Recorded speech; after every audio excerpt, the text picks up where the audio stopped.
thing that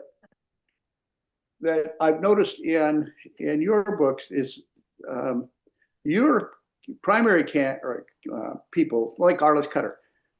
All of them are what, 50-ish, right in that Or age group, mid 40s, mid mid 40s. 40s. Mm-hmm. Okay, and all of them are a little bit loners.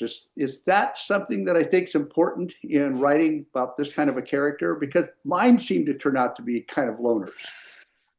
Well, I think the people that the people that I write, they're loners, but they also realize they part of the struggle I think that Jericho Quinn has, or Arliss Cutter has, or Mm-hmm. John Clark has, as I saw him, is that they realize that no man is an island, and it takes a lot more than them in order if you're going to write it realistically. But Yeah, at the same time, they're willing to, the what's that Horatio at the bridge story, the who will stand on either hand, on yon straight gate, 1,000 may yet be stopped by three, but who will stand on either hand and keep the bridge with me? yes. Three people can do an amazing thing, and one person can do amazing things as well. But that one person, that mentality of Thaddeus Walker or Arliss Cutter or whatever, sometimes it's that struggle within them that I think makes for fascinating reading when they Agreed. have to go, I'm going to rely on my friends here, even though I want to protect my friends. Yeah, fully understand every word of that. And frankly, it's kind of how I look at my own life. Um, you know, there there are a lot of times, but I can't tell you how often I've stood on the front porch of my cabin and stared down grizzly bears that were trying to, frankly, do damage or harm. And one of my favorite stories is one time I was inside the cabin. My daughter, we have a cabin out in Lake Iliamna area, which is very remote, and we Mm-hmm. have grizzly bears, brown bears around all the time.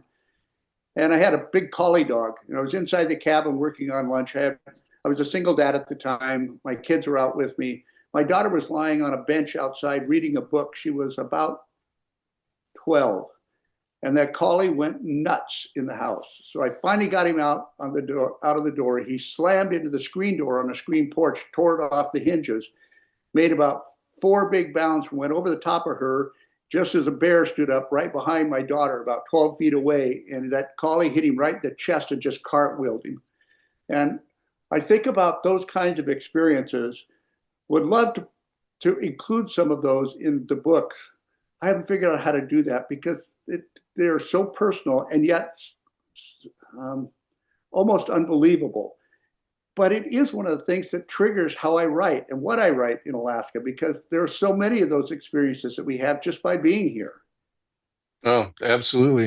And I think our job as writers is to take, when I say inspired by rather than based on, Yeah, when I would talk to other writers that were writing the Jack Ryan Jr. series, for instance, or whatever, we could not.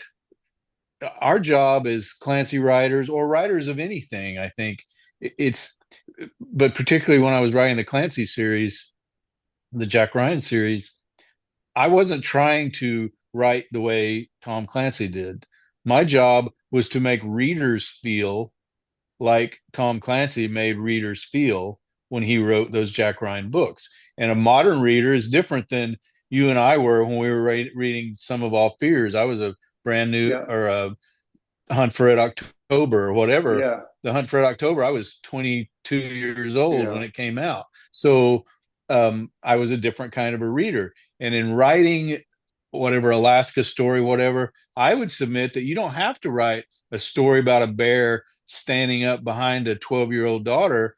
You just have to somehow evoke that feeling in your writing in with your readers. So when they read a piece about the wilderness or fear or the love of a dad or the bravery of a dog or whatever, they get the same feeling of awe that you had when you saw something like, or dread or whatever, when you saw that. And I think as writers, that's our job, is to Yeah. take those little tidbits and glean from those amazing life experiences like you've had, and somehow use them to paint our stories.